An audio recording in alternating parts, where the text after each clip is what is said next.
नमस्कार दोस्तों।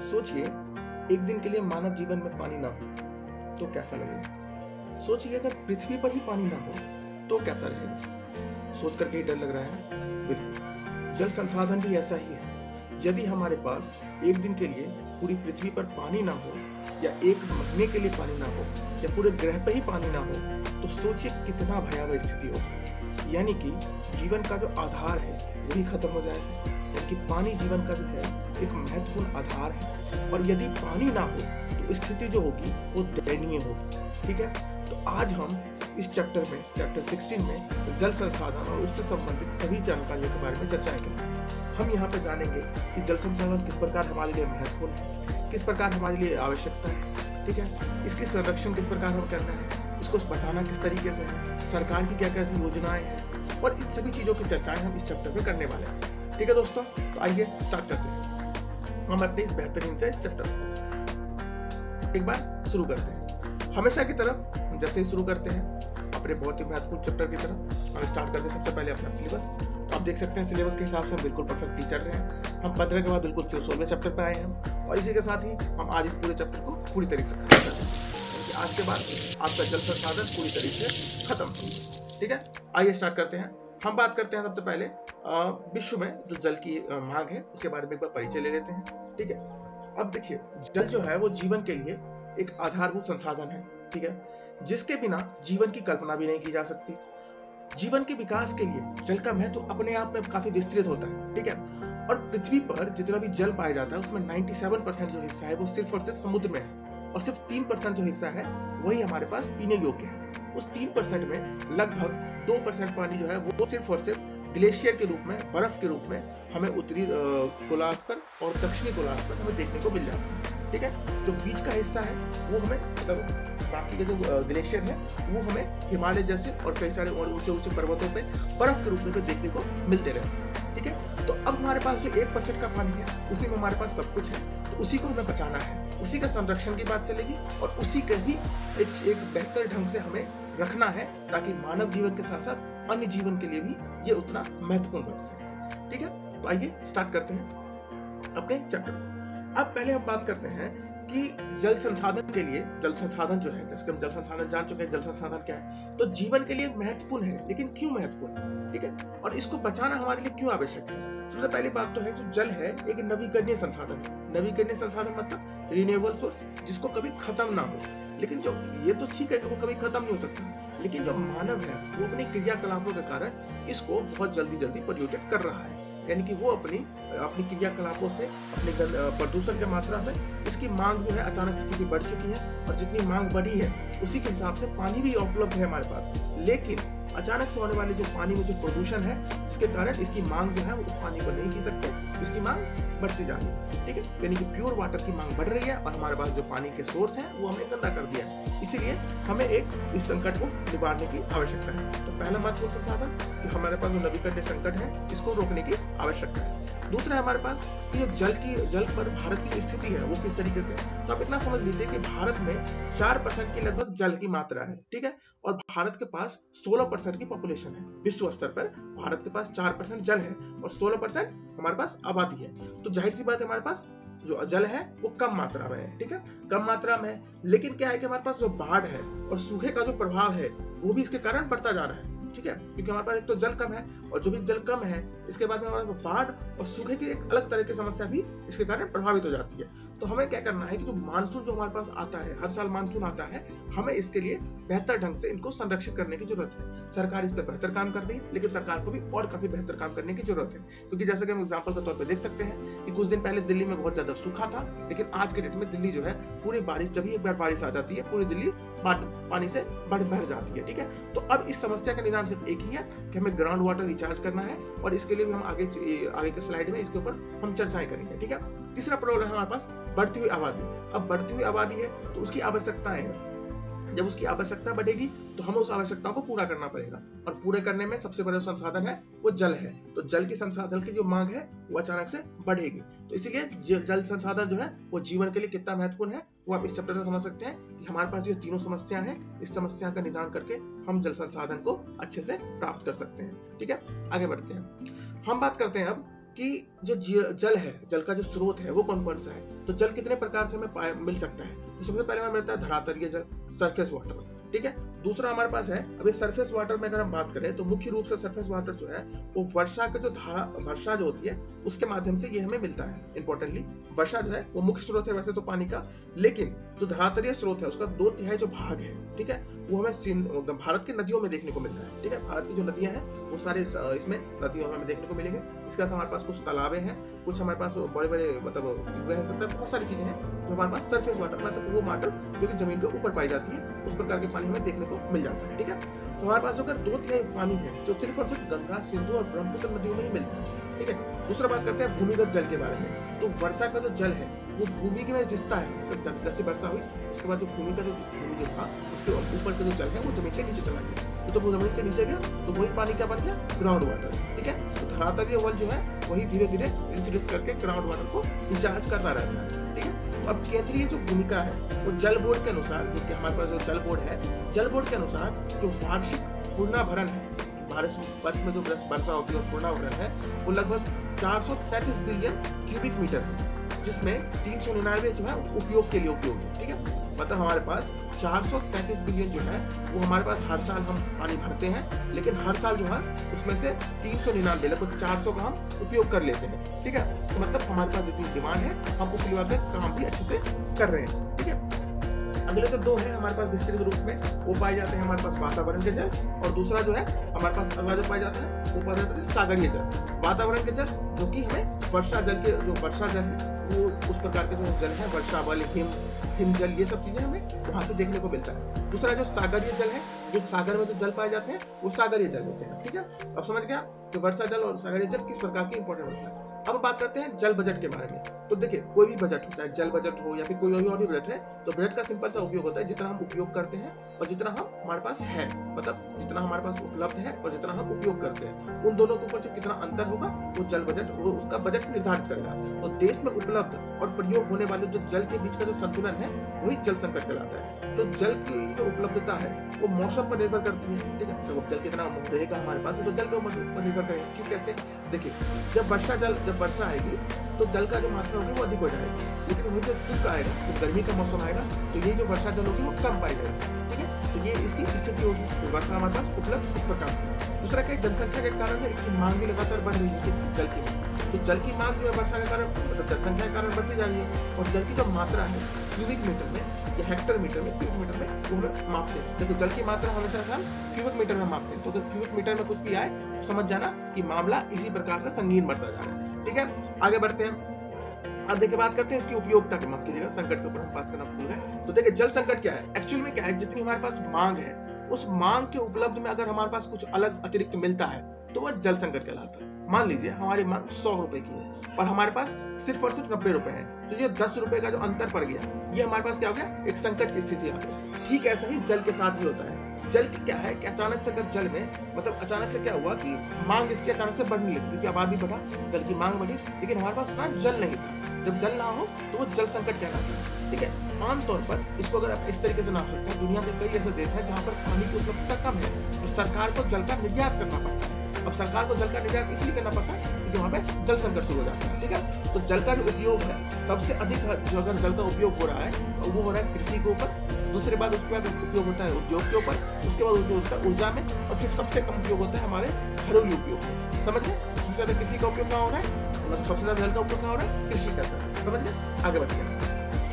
अब हम बात करते हैं कि जल का संग्रह किस प्रकार से किया जाता है, जल को बचाए किस प्रकार से। तो जल की जो जल की अगर जहाँ जल की कमी होती है ना वहाँ पे जल का संग्रह किया जाता है। आमतौर पर पहले की धारणा होती थी, लेकिन अब क्या है कि ऐसा नहीं है, जल का संग्रहण हर जगह किया जाता है जहाँ जल की कमी ना भी हो, ठीक है। क्योंकि सबको पता है कि ग्राउंड वाटर को रिचार्ज करना बहुत आवश्यक है, ठीक है। अब क्या होता है कि भूमिगत जल का जो भरण होता है वही एक प्रकार से जल वर्षा जल का संग्रहण कराता है, रेन वाटर हार्वेस्टिंग एक प्रकार का माध्यम है, ठीक है। इसमें हम क्या करते हैं, वर्षा जल को फिर से करते हैं। अब ये क्यों आवश्यक है, पहला है धरातलीय जो जल है हमारे पास, ग्राउंड वाटर का जो हमारे पास पानी है उसकी जो मात्रा है वो धीरे धीरे कम होती जा रही है। दूसरा हमारे पास जो भूमि का जो जल है, भूजल यानी भूमि के अंदर जो जल है उसकी जो मांग है वो अचानक से बढ़ चुकी है, क्योंकि कृषि के कारण हमने क्या किया, भूमिगत जल का बहुत ज्यादा उपयोग कर दिया। तीसरा क्या है, बढ़ता हुआ शहरीकरण। शहरीकरण के क्या रूप हैं, कि हमारे पास जो जल की आबादी है वो ज्यादातर मतलब जल की जो मांग है वो बढ़ती जा रही है और खास करके एक पर्टिकुलर केंद्र में यानी कि शहरों में इसकी मांग बहुत ज्यादा बढ़ जाती है। अब इतनी मांग को पूरा करने के लिए हमें जो वर्षा जल है उसका संग्रहण करना बहुत ज्यादा आवश्यक है। तो अब इसको किस माध्यम से किया जाएगा? इसको दो परिदृश्य में किया जाएगा। परिदृश्य मतलब माध्यम किस तरीके से करते हैं। तो पहला होता शहरी माध्यम और दूसरा होता ग्रामीण माध्यम। तो शहरों में उसको किस प्रकार से करते हैं? तो शहरों में क्या है कि छतों के ऊपर जो टैंक है उसको आप भर लीजिए, ठीक है। दूसरा क्या है कि जमीन के अंदर आप पानी को डाल दीजिए, स्टोर कर दीजिए, तो इसके माध्यम से आप आराम से जल का संग्रहण कर सकते हैं। दूसरा क्या है जो ग्रामीण इलाके हैं, यहाँ पर आप कुएं खुदवा दीजिए, तालाबों को भर दीजिए, तालाबों को गहरा कीजिए, ठीक है। छोटे छोटे आप बावड़ियां बनाए, छोटे छोटे मतलब छोटे छोटे तालाब टाइप छोटे पोखर जिसको कह सकते हैं, उसको आप बावड़ियों को पोखरी कहते हैं। तो छोटे छोटे बावड़ियों का आप निर्माण करवाएं। तो इसके माध्यम से आप क्या कर सकते हैं, ग्रामीण इलाकों में भी जल का संग्रहण हो सकता है, ठीक है। तो आप समझ गए शहरी माध्यम में कैसा होगा और ग्रामीण माध्यम में जल का संग्रहण कैसा होगा।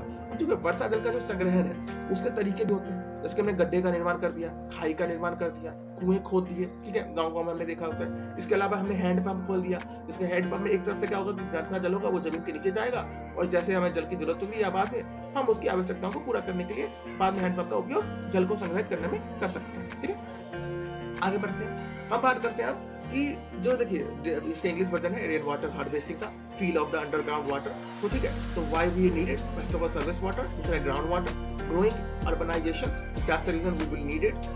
Other one scenario, urban and rural. So rural and urban scenarios has a very important issues, all these things. And the next one is rainwater harvesting. How can we produce from the rainwater harvesting? Okay, construction of pits, construction of ditches, construction of wells, and the hand pumps. They have the important roles on this rainwater harvesting. Now we have discussion for another topics. ठीक है, हम अगले slide पे चलते हैं। अब हम बात करते हैं जल संसाधन की जो चुनौतियां हैं उसके ऊपर। तो जल संसाधन के ऊपर चुनौतियां कौन कौन सी हैं? देखिए जल संसाधन के ऊपर सबसे पहले चुनौती है हमारे पास व्यापक शहरीकरण। अब शहरीकरण तेजी से बढ़ रहा है तो जल संसाधन की मांग भी बढ़ेगी। मैंने अभी तक आपको जितना चीज बताया बिल्कुल वही राउंड फिगर में अब भी चल रहा है। चुनौतियां भी समझा दी। अब चुनौतियों के बाद देखिए जलाशय जो है, जलाशय यानी कि समुद्र के आसपास जैसे बड़े बड़े तालाब हमें देखने को मिल जाते हैं शहरी इलाकों में, तो उसको क्या कर रही है जो सरकारें हैं, मान तो सरकार का तो मैं इसका नाम नहीं लूंगा, लेकिन बहुत सारी ऐसी संस्थाएं हैं जो इस प्रकार का माध्यम काम करती है जो कि शहरी और औद्योगिक जो कचरे होती है उसको उसके अंदर डंप कर देती है, यानी कि उन तालाबों में डाल देती है। परिणाम स्वरूप जो वहां का वाटर है वो गंदा हो जाता है और ग्राउंड वाटर में वो धीरे धीरे रिश्ता ग्राउंड वाटर को भी खराब करता है। तीसरा है पीने का जो पानी है, इसकी मांग भी अचानक से बढ़ेगी, जाहिर सी बात है बढ़ना ही है, क्योंकि पीने की मांग कैसे बढ़ती है, जैसे जैसे आबादी बढ़ती है उसके साथ पीने की मांग भी बढ़ती है। चौथा कारण है कि सरकार की जो कार्रवाई है इसमें हमें लगातार कमी देखने को मिलती है, निरंतर हमें आमतौर पर इसकी कमी देखने को मिलती है। सरकार इसके ऊपर विशेष ध्यान नहीं देती, हालांकि सरकार ने शुरुआती दिनों में काम किए हैं लेकिन अभी इसको काफी और काम करने की जरूरत है। और सबसे इंपॉर्टेंट पॉइंट जो यहाँ नहीं लिखा है वो है जलवायु संकट, सॉरी जलवायु परिवर्तन। जलवायु परिवर्तन के क्या हो रहा है कि जो वर्षा का जो जल का पैटर्न है वो अचानक से परिवर्तित हो चुका है, ठीक है। तो अब इसी पैटर्न को हमें फिर से लाने के लिए हमें जलवायु संकट को तो हम नहीं कर सकते, लेकिन हमें बहुत सारी ऐसी योजनाएं हैं जिसके माध्यम से हम जलवायु संकट के निदान भी कर सकते हैं, ठीक है। आगे बढ़ते हैं। तो देखिए अब हम बात करते हैं जो राष्ट्रीय जल नीति के बारे में। ये राष्ट्रीय जल नीति क्या है? देखिए सरकार ने क्या किया था 1987 में एक जल नीति बनाई जिसमें 2002 में संशोधन किया, फिर 2012 में संशोधन किया। अब इस संशोधन के पीछे का सरकार का कारण ये था क्योंकि समय बीतने के साथ साथ क्या था कि अचानक से जो नई नई समस्याएं वो भी जन्म लेती है, जैसे समय बदलता है समस्याएं ने नए नए रूप ले लिए। तो अब सरकार ने क्या किया, इस तरीके से जल नीति को लाया। अब जल नीति को लाने के पीछे सरकार का उद्देश्य क्या था? उद्देश्य एक था कि देश में जो वर्तमान जल का संसाधन है उसको हम बेहतर बना सकें, ठीक है। राष्ट्रीय जल का जो एकीकरण है वो हो सके, इसके लिए हमने कानून व्यवस्थाओं को अपने ऊपर सहन किया और संसाधनों के निर्माण के लिए हमने महत्वपूर्ण ढांचों का भी निर्माण किया, ठीक है। हमने योजनाएं बनाई और इसके माध्यम से हमने जो वर्षा जल हमारे पास जो जले हैं, हमारे पास जो देश के दूसरी प्रकार के जल पाया जाता है, उन जलों को संरक्षित करने के लिए हमने इस नीति का अनुपालन किया, ठीक है। तो राष्ट्रीय जल नीति आप समझ गए, राष्ट्रीय जल नीति को हमने फिर लागू करना है, ठीक है। अब देखिए अगर आप राष्ट्रीय जल नीति को अगर आप लागू भी करते हैं तो इससे पहले हमारे पास कुछ समस्याएं और भी है। समस्या ये है कि पहला है आपदा, एक जगह तो बाढ़ आता है, दूसरी जगह सूखा, तो इनको निपटाने के लिए हमें राष्ट्रीय जल की नीति की हमें आवश्यकता भी थी एक प्रकार से। दूसरा क्या था कि जो जल है, जल के जो निकाय है, ठीक है, जल निकाय का जो प्रबंधन है उनकी भी अपनी समस्याएं होती है, ठीक है। भूजल का जो अधिक से अधिक जो उपयोग हो रहा था, अभी इसको माप नहीं पा रहे थे कि कहां से भूजल का ज्यादा से ज्यादा उपयोग हो रहा है। जल का स्तर भी धीरे धीरे नीचे चला गया और जल की मांग अचानक से बढ़ती जा रही है। तो इसीलिए जल नीति में समय के साथ परिवर्तन करने की भी आवश्यकता थी और एक जल नीति बनाने की भी आवश्यकता थी। और जल नीति को लागू कैसे करते थे? देखिए राष्ट्रीय जल बोर्ड जो है उसके द्वारा जल नीति को लागू किया जाता है, ठीक है। वो जल नीति का आधार तय करता है और राष्ट्रीय जल संसाधन जो परिषद है उसके द्वारा इसको स्वीकार किया जाता है। इसके माध्यम से जल का संग्रह यानी जल को मतलब जल नीति को बनाया जाता है, ठीक है। आगे बढ़ते हैं। अब जल नीति आप समझ गए, जल नीति के अंदर क्या क्या समस्या है। अब देखिए जल संग्रहण क्या है। जल संग्रहण उसके विकास के बारे में बात करता हूँ, वाटरशेड की बात करते हैं। देखिए जल संग्रहण क्या है कि ऐसा क्षेत्र जहां वर्षा जल को एक स्थान से दूसरे स्थान पर संग्रहित किया जा सके, यानी कि एक स्थान से दूसरे स्थान को वर्षा जलों को भेजा जा सके, ठीक है। तो कहते हैं जल संग्रहण, ठीक है। तो अब क्या होता है कि जल ग्रहण में जो है ऊंचे हिस्से पर जंगल का निर्माण कर दो और जो निचले हिस्से उसको आप खड्डा खोद दो, सिंपल सा निर्माण है। तो अब जल वर्षा जल के जो ऊपर जो पहाड़ों पे जो वर्षा जल होगी वो मैदानी इलाकों में जाकर के और मैदान से नीचे जो खाई होगा, खाई में जाकर वो ट्रांसफर होगी, वो भरने लगेगी, ठीक है। इस प्रकार से आप इसका निर्माण कर सकते हैं, ठीक है। वर्षा जल का संग्रहण का विकास। अब देखिए विकास के कार्यक्रम की मैं बात करूं तो ग्रामीण विकास मंत्रालय द्वारा भूमि संसाधन का विभाग जो है वो इसके लिए काम करता है, जल संसाधन। याद रखना कि हम कौन कौन किसके लिए काम करता है। सरकार की कौन सी संस्था है? सरकार की संस्था है ग्रामीण विकास मंत्रालय। ग्रामीण विकास मंत्रालय इसके लिए काम करता है, ठीक है।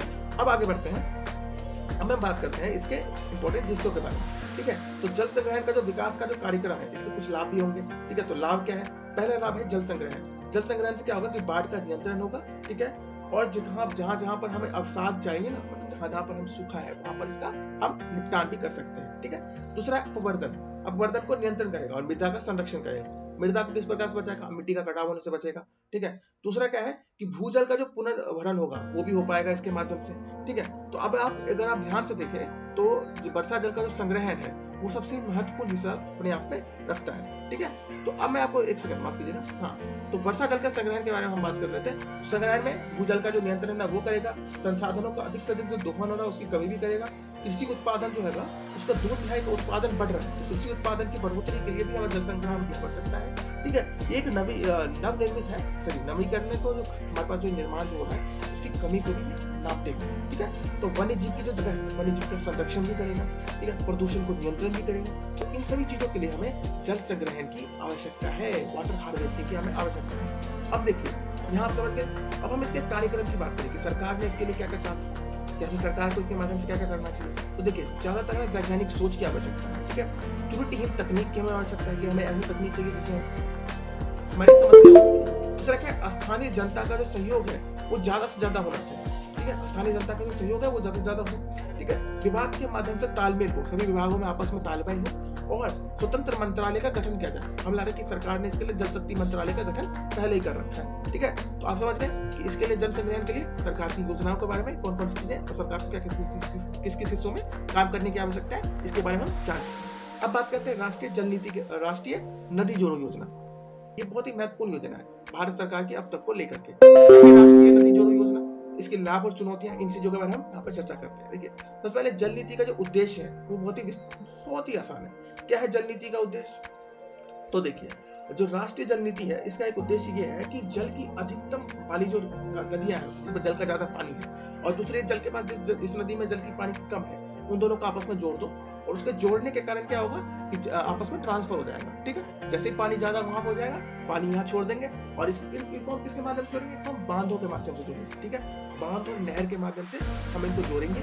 जैसे ही वहां पे पानी बढ़ जाएगा हम इसको कम नदी वाले पानी में ट्रांसफर कर देंगे, ठीक है। इस प्रकार हम नदी जोड़ो परियोजना को ला सकते हैं, ऐसा सरकार का मानना है। इसमें क्या होगा, अधिक से अधिक और न्यूनतम वाली जो क्षेत्र होगा दोनों में बाढ़ और सूखे को हम नियंत्रित कर पाएंगे, ठीक है। जहाँ पर ज्यादा बाढ़ आएगी वहां का पानी हम सूखे वाले प्रभावित इलाकों में डाल देंगे, ठीक है। इससे क्या होगा, इसका निवारण हो जाएगा। अगर बात करते हैं इसकी लाभ के बारे में, इसके क्या क्या लाभ होंगे, तो देखिए कृषि भूमि की जो सिंचाई होगी उसमें वृद्धि होगी, ठीक है। धरातल का जो जल होगा उसमें भी हमें देखने को मिलेगा। दूसरे का सिंचाई के लिए जो भूजल का जो उपयोग है उसमें भी वृद्धि देखने को मिलेगी क्योंकि हमारे पास जो ग्राउंड वाटर है वो ऑलरेडी रिचार्ज होता रहेगा। दूसरा क्या, बिजली का उत्पादन कर सकते हैं। जैसे बाढ़ का निर्माण होगा हम हाइड्रो इलेक्ट्रिसिटी का बहुत अच्छा उपयोग कर सकते हैं।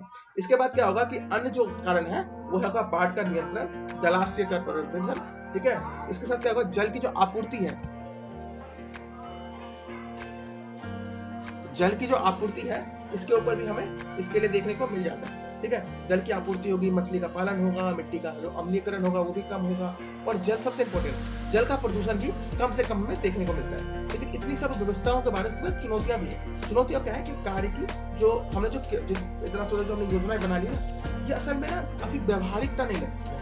क्यों? क्योंकि इसमें ज्यादा से ज्यादा हमें बहुत ज्यादा धन की आवश्यकता होगी। अब देखिए ना, भारत के एक हिस्से से दूसरे हिस्से तक पहुंचने में कितना समय लगता है। ठीक है, इसी तरीके से आप देख सकते हैं कि अगर भारत की सभी नदियों को आपस में जोड़ दिया जाए, उसको कितने सारे बांध बनाने की आवश्यकता होगी। इतने बड़े देश में अगर आप ज्यादा से ज्यादा बांध बनाएंगे, ज्यादा से ज्यादा नहरें बनाएंगे, उसमें अधिक से अधिक लागत लगेगी, और इतने बड़े लागत के लिए भारी इंजीनियरिंग ढांचे की आवश्यकता है, और इसके लिए भारी इंजीनियरिंग क्षमता की भी आवश्यकता है। हालांकि क्षमता का निर्माण तो हम कर लेंगे, लेकिन इतनी बड़ी लागत को भी सहना हमारे लिए चुनौतीपूर्ण होगा। ठीक है, दूसरा होता है पर्यावरण प्रभाव। देखिए, इससे क्या होगा, बहुत सारी जो नदियां हैं ना, वो जंगलों से, नदियां हैं वो जंगल से, जीव वनों से, जीव जंतुओं से, कई सारे हॉटस्पॉट से निकलती है। तो इनसे कारण क्या होता है कि एक अलग प्रकार की समस्याओं को जन्म देगी। अब हमें पर्यावरण का जो है वो क्लियरेंस लेना पड़ेगा, हमें देखना पड़ेगा कि यहाँ पे किस प्रकार के कोई चिड़ियाघर तो नहीं है, मतलब कोई यहाँ पे कहीं विशेष रूप से जंगल तो नहीं है, क्योंकि जंगल की सफाई भी करनी पड़ेगी, क्योंकि आपको नदियां वहां से निकालनी है, एक प्रकार की नहर निकालनी है। तो इस प्रकार से हमें कई सारे पर्यावरण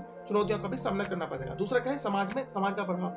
अब देखिए, बांध और जलाशय के कारण क्या होता है, जो स्थानीय लोग होते हैं ना, उनको काफी कष्ट का सामना करना पड़ता है, क्योंकि जैसे एक बांध बनता है, उनको अपना उनका घर छोड़ना पड़ता है, क्योंकि उनका घर या तो पानी में डूब जाएगा या फिर सूख जाएगा। तो उसके लिए उनको इस प्रकार से चीजों को रोकने की आवश्यकता हो जाती है। ठीक है, अब बांध का प्रभाव भी हमें देखने को मिल जाता है। दूसरा क्या है कि जो अंतर्राज्यीय विवाद है वो भी बढ़ेगा, क्योंकि जो जल जो है, जल का जो हिस्सा है, वो हर राज्य में जल जो है वो अपने आप में एक बहुत ही महत्वपूर्ण संसाधन है। तो अब एक राज्य में जहाँ जल की कमी है, दूसरे राज्य में जल की आवश्यकता है, तो अब क्या होगा, अचानक से जब जल इधर से उधर चला जाए, तो इससे क्या होगा कि जो पुराने राज्य जहाँ से जल जाया जा रहा है, उसको भी संकट हो सकती है। वो बोलेगा कि नहीं, इस प्रकार की समस्या है, हम जो अंतर्राज्यीय जल है उसका विवाद को वो निपटा सकते हैं। ठीक है, आगे बढ़ते हैं। अब हम बात करते हैं कि जो जल संरक्षण है उसके तरीके के ऊपर हम चर्चा करते हैं कि जल का संरक्षण हम किस प्रकार से कर सकते हैं। सबसे पहले है बांध और जलाशय को निर्माण करके। अभी देखिए, बांध और जलाशय हालांकि स्थानीय समस्याओं को जन्म तो देता है, लेकिन बांध और नदी का जो जलाशय है वो हमें कई प्रकार की मदद भी करता है। तो जल का व्यर्थ जो जल जो समुद्र में बह जाता है ना, उसको ये रोकता है। ठीक है, इसलिए हमें बांध की आवश्यकता होती है। दूसरा है कि जो नदी का जो जल है, वो शहरी का जो कचरा है, उससे हमें बचाने की आवश्यकता है नदी के जल को। दूसरा है कि जनता को हमें जागरूक करने की आवश्यकता है, ठीक है, ताकि उनको इसमें भागीदारी बनाई जा सके कि जल का संरक्षण कीजिए। चौथा है कि पानी का जो पीने का जो उपयोग है, उसको हमें बचाना चाहिए। कैसे? देखिए, बागवानी से, ठीक है, हम जैसे अपने वाहनों को धोते हैं उससे, घरों में बर्तनों में जिस तरीके से हम पानी का ज्यादा से ज्यादा उपयोग करते हैं उस चीजों, तो हम ज्यादा से ज्यादा बर्तनों का उपयोग भी कम कर करके हम इस प्रकार के छोटे छोटे कदमों के माध्यम से भी हम पानी को बचा सकते हैं। पानी की जो टूटी हुई जो लाइनें हैं, उसकी हम ज्यादा से ज्यादा मरम्मत करवा करके हम इस काम को बहुत अच्छे ढंग से कर सकते हैं। चौथा है कि अगला है कि हमारे पास जो वर्षा का जो जल है, सॉरी, फसल का जो उपयोग है वो बहुत महत्वपूर्ण संसाधन है। तो जहाँ पर वर्षा जल की कमी है, आपको वहाँ पर उसी फसल का उपयोग करना चाहिए जहाँ पर कम से कम फसल की, मतलब कम से कम जल पीने वाले फसल की आवश्यकता हो, जहाँ पे हमें कम से कम सिंचाई की जरूरत हो, इसीलिए हमें वहाँ पे उसी प्रकार की फसलों का उपयोग करना चाहिए। इसके माध्यम से हम जल का उपयोग कर सकते हैं, जल को बचा सकते हैं। दूसरा है वनीकरण की जरूरतों पर इसमें जोर देना चाहिए। वनीकरण मतलब वनों को लगाने पे, तो वनों को अगर हम ज्यादा से ज्यादा लगाएंगे तो इसके माध्यम से भी हम जल का बहुत अच्छा संरक्षण कर सकते हैं। ठीक है दोस्तों, तो आज सब इतना ही, आप इतना देख सकते हैं। ठीक है, आज के लिए इतना ही, इसको हम यहीं पे रोकना चाहेंगे। तो आज के लिए इतना ही, धन्यवाद दोस्तों। अगर आपको चीजें पसंद आए तो हमारे चैनल को लाइक करें, सब्सक्राइब। तो आज के लिए इतना ही, धन्यवाद।